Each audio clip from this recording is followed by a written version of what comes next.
আপনি সেই মানুষটি হন যাকে কখনো কেউ রাগতে দেখেনি। আপনি সেই মানুষটি হন যাকে কখনো কেউ বাজে আড্ডায় দেখেনি, যার মুখে কেউ কখনো অন্যের বদনাম শোনেনি।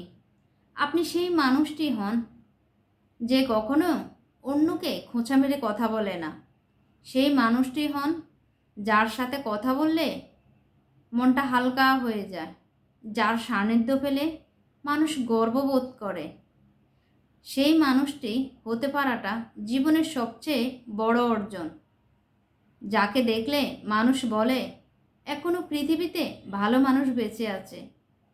এই মানুষটি হতে পারাটাই জীবনে সবচেয়ে বড় পূর্ণতা, বড় অর্জন। রাগ আসলে রাগ দেখাবেন না, হতাশা আসলে কাউকে বুঝতে দিবেন না।